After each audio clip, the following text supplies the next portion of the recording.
안녕하세요. 소소한 유니콘입니다. 지난 영상에서 비상장 기업의 가격은 어떻게 매겨지는지, 그리고 프라이머리와 세컨더리 가격은 왜 다른지 한번 알아봤습니다. 그보다 앞서 지금 AI 산업에서 일어나고 있는 가치 상승의 대부분이 비상장 구간에서 일어나고 있다는 것, 그리고 기업들이 점점 더 오랫동안 비상장 상태로 머물면서 그 구간 자체가 길어지고 있다는 점을 확인했습니다.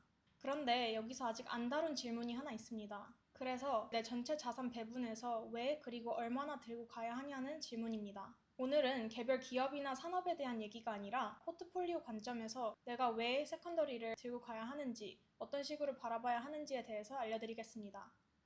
세컨더리 자산군 자체가 이제 무시할 수 없는 비중의 수익원이 되었다면 이걸 얼마나 그리고 어떻게 포트폴리오에 담아야 하는가에 대한 질문이 자연스럽게 따라옵니다. 이 질문에 대한 답을 이미 실전에서 오래전에 검증한 곳들이 있습니다. 바로 대학 기금, 엔다우먼트입니다. 1980년대 예일대학교의 최고 투자 책임자였던 데이비드 스웬슨이 이 판을 완전히 바꿨습니다. 당시까지 기관 투자의 표본은 주식과 채권을 60대 40으로 나누는 전통적인 방식이었습니다. 스웬슨은 여기서 벗어나서 사모펀드와 벤처캐피탈과 같은 유동성이 더 낮은 지분에 훨씬 더 큰 비중을 두었습니다. 결과가 어땠을까요? 2023년 기준 예일대학교는 포트폴리오의 33%를 사모자산, 즉 바이아웃과 벤처캐피털과 세컨더리를 합친 영역에 배분했습니다. 반면 전통적인 미국 주식 비중은 10%가 채 되지 않았습니다. 그리고 이 사모자산 배분이 지난 20년 동안 연평균 13.8% 수준의 수익률을 냈다는 보고가 있습니다. 예일대학교 하나만의 이야기가 아닙니다. 대형 대학 기금들을 봐도 2024년 기준 대체 자산 비중이 전체 포트폴리오의 55%를 넘는 수준까지 올라와 있습니다. 가장 보수적이고 가장 장기적으로 돈을 굴리는 기관들이 왜 이렇게 비유동성 자산에 투자했을까요? 먼저 분산 효과부터 보겠습니다. 지난 영상에서 비상장 기업의 가격이 어떻게 만들어지는지 설명드렸습니다. 실시간으로 찍히는 주가가 아니라 라운드라는 이벤트가 있을 때마다 점처럼 찍히는 구조라고 말씀드렸습니다. 이 말은 곧 비상장 자산의 가격이 상장 주식시장의 하루하루 변동성과는 다른 리듬으로 움직인다는 뜻입니다. 상장 주식시장이 거시경제 뉴스나 금리 발표에 즉각 반응해서 출렁일 때 비상장 자산의 장부가는 다음 라운드가 열리기 전까지는 그 충격을 그대로 반영하지 않습니다. 물론 결국엔 반영됩니다. 반영되지 않는다는 말이 아닙니다. 다만 시차를 두고 다른 메커니즘을 통해서 영향을 받습니다. 바로 이 차이가 포트폴리오 전체의 변동성을 낮추는 분산 효과를 가져옵니다. 상장 주식과 채권만 가지고 있으면 같은 매크로 충격에 두 자산이 동시에 흔들릴 수 있습니다. 반면 비상장 자산을 섞어두면 적어도 단기적으로는 그 충격이 전이되는 속도와 강도가 다릅니다. 이게 기관들이 자산 배분 이론에서 말하는 상관관계가 낮은 자산군을 담는 이유입니다. 실제 사례를 한번 보겠습니다. 2022년 초 금리가 오르기 시작하면서 나스닥은 그 해에만 30% 이상이 고점 대비 빠졌습니다. 상장 주식이었다면 그 하락을 그 자리에서 즉각적으로 맞았을 겁니다. 그런데 벤처 캐피탈들이 투자한 초기 단계 기업들의 밸류에이션은 달랐습니다. 리서치 업체 피치북의 조사에 따르면 초기 단계 벤처 밸류에이션은 2022년 2분기, 그러니까 10개 분기 만에 처음으로 하락세를 경험했습니다. 나스닥은 2022년 연초부터 바로 무너졌는데 벤처 밸류에이션은 그 뒤로도 한 분기를 더 버티면서 상승세를 유지하다가 꺾인 것입니다. 심지어 같은 시기 후기 단계 딜의 프리머니 밸류에이션은 오히려 소폭 올랐다는 데이터도 있습니다. 왜 이런 시차가 생길까요? 상장 주식은 누구나 실시간으로 사고 팔 수 있어서 하락이 그 즉시 가격에 반영됩니다. 반면 비상장 기업은 다음 라운드가 열리기 전까지 혹은 펀드가 분기 평가를 다시 하기 전까지 공식적인 가격 자체가 바뀌지 않습니다. 그래서 같은 시기에 상장 포트폴리오는 심하게 흔들리고 있는데 비상장 자산을 함께 들고 있었다면 그 구간만큼은 상대적으로 덜 흔들리는 구조가 될 수 있었던 겁니다. 물론 나중에 비상장 자산도 조정을 받긴 했습니다. 다만 그 속도와 시점이 다르기 때문에 포트폴리오 전체로 보면 변동성이 완충되는 효과가 생겼습니다. 두 번째는 비유동성 프리미엄입니다. 개념은 단순합니다. 못 파는 자산을 들고 있는 대가로 시장이 더 높은 기대 수익을 얹어준다는 겁니다. 실제 추정치를 보면요. 바이아웃 펀드는 공개 시장 대비 연 2에서 4% 수준의 추가 수익을, 더 리스크가 큰 초기 단계 벤처 캐피탈은 연 3에서 5% 수준의 추가 수익을 냈다는 업계 분석이 있습니다. 더 넓게 사모자산 전체를 놓고 보면 2000년부터 2023년까지 공개 주식시장 대비 연평균 4.8%포인트가량 앞섰다는 분석도 있습니다. 이 프리미엄이 존재하는 이유는 원래 이 자산군에 들어올 수 있는 자금이 한정적이었기 때문입니다. 아무나 들어오지 못하니까 들어온 사람들에게는 그만큼의 보상이 붙는 구조였던 겁니다. 그리고 이 프리미엄을 온전히 취하려면 조건이 하나 있습니다.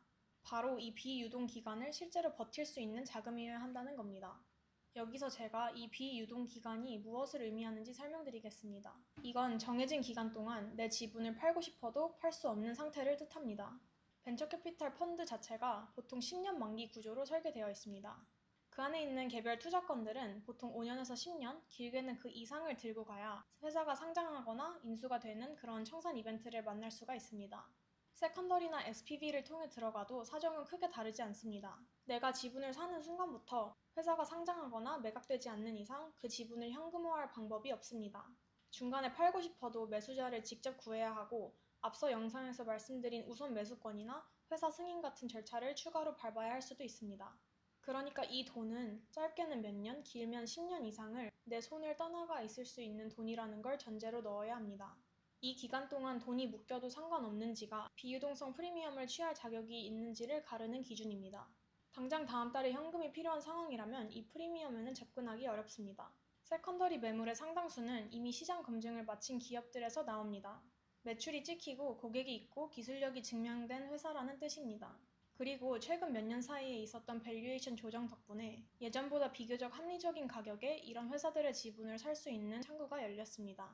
정확히는 2021년 저금리 유동성 과잉 시기에 형성됐던 밸류에이션 자체가 전반적으로 과열되어 있었고 2022년 금리 인상 이후 그 거품이 상당 부분 빠졌습니다. 여기서 공급 쪽 변화도 같이 겹치고 있습니다. 2010년대 초중반에 결성된 VC 펀드들이 만기를 맞으면서 펀드 안에 오래 들고 있던 포트폴리오 지분을 정리해야 하는 시점이 찾아왔습니다. 전 현직 직원들이 스톡 옵션을 현금화하려는 수요도 꾸준히 늘고 있습니다. 그리고 대형 비상장 테크 기업들이 정기적으로 세컨더리 라운드를 여는 것도 이제 흔한 일이 됐습니다. 대표적인 사례가 스트라이프입니다. 스트라이프는 2023년 이후로 거의 해마다 정기적으로 텐더 오퍼, 그러니까 회사 주도의 세컨더리 매각을 진행해왔습니다. 2024년에는 650억 달러, 2025년 2월에는 915억 달러, 2026년 2월에는 1,590달러의 밸류에이션으로 텐더가 열렸습니다. 스트라이프 공동 창업자들은 상장할 계획이 당장은 없다고 여러 차례 밝혔고 대신 이런 정기 텐더를 통해 직원과 초기 투자자에게 유동성을 공급하려는 방식을 택했습니다. 정리하면 양질의 매물이 이례적으로 많이 나오는 시기라는 뜻입니다. 그래서 지금 들어가면 무슨 일이 벌어질 수 있을까요? 시장이 다시 열릴 때 상장 직전 밸류에이션이 직전 라운드 대비 3배에서 7배 수준으로 재평가되는 사례가 반복되고 있습니다. 스페이스X가 대표적인 예시입니다. 물론 이런 매물에 진입하는 게 쉽지는 않습니다. 하지만 그만큼 진입했을 때의 보상 구조는 비대칭적으로 큽니다. 진입 장벽과 보상이 같이 높은 시기라는 뜻입니다. 포트폴리오에 담기 전에 리스크도 다시 한번 짚어보고 가겠습니다.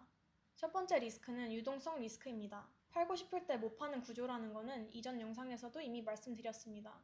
두 번째는 정보 비대칭입니다. 세컨더리 매수자는 공개된 정보와 시장에 도는 이야기에 의존해야 합니다. 세 번째는 밸류에이션 불확실성입니다. 같은 회사인데도 펀드마다 장부가가 다르고 그 장부가와 실제 거래 가능한 가격 사이에 갭이 존재합니다. 네 번째는 개별 기업 실패 리스크입니다. 비상장 기업 다수가 예상만큼 성장하지 못하거나 아예 사라져버리는 경우도 있습니다. 우리가 보는 스페이스X, 엔트로픽 같은 우상향하는 회사는 극소수입니다. 세컨더리도 가격이 떨어질 수 있다는 점을 명심해야 합니다. 마지막으로 최근에는 사모시장으로 돈이 너무 많이 몰리면서 비유동성 프리미엄 자체가 과거보다 많이 옅어졌다는 반론도 나오고 있습니다. 경쟁이 치열해질수록 프리미엄은 깎이는 게 자연스러운 현상이기 때문입니다. 그래서 제가 말씀드리고 싶은 거는 이런 리스크는 항상 존재합니다. 그렇기에 기관들처럼 자산의 30에서 50%를 비상장에 넣으라는 얘기가 아닙니다. 개인 투자자는 훨씬 더 보수적으로 감당 가능한 만큼만 들고 가야 합니다. 또한 한 종목에 몰빵하는 게 아니라 여러 딜을 나눠서 분산해서 투자해야 합니다. 앞서 말씀드린 엔다우먼트 모델도 항상 완벽하게 작동했던 것은 아닙니다. 하버드와 예일 같은 최상위 대학 기금들조차 유동성 압박 때문에 사모 지분 일부를 매각하려는 움직임을 보였습니다. 그러니 본인의 유동성과 시장 상황을 잘 알고 세컨더리에 투자해야 합니다. 그럼 실전으로 가보겠습니다. 가장 먼저 할 일은 이 돈을 다른 서랍에 넣는 것입니다. 생활비나 비상금과는 완전히 분리해서 없어도 되는 돈, 최악의 경우에는 몇 년 동안 못 보거나 손실이 나도 상관없는 돈으로 세컨더리에 투자해야 합니다. 그 다음 비중을 정할 때는 기관들의 비중을 그대로 따라하면 안 됩니다. 예일대학교가 33%를 넣었다고 나도 33%를 넣어야 하는 것은 아닙니다. 예일은 영구적으로 운용되는 자금이고 매년 신규 기부금이 들어오고 전담팀이 붙어서 실사와 매니징을 합니다. 개인 투자자는 이 중 어떠한 것도 가지고 있지 않습니다. 그래서 개인 기준으로는 전체 투자 가능 자산의 5%에서 많아도 10% 초반 수준에서 시작하는 게 합리적입니다. 그 다음 이 돈을 한 번에 한 딜에 다 넣지 않는 게 중요합니다. 예를 들어 전체 배분액이 1,000만 원이라면 이걸 한 회사 지분 하나에 넣는 대신 300만 원씩 서로 다른 3개에서 4개 딜에 나눠서 들어가는 방식입니다.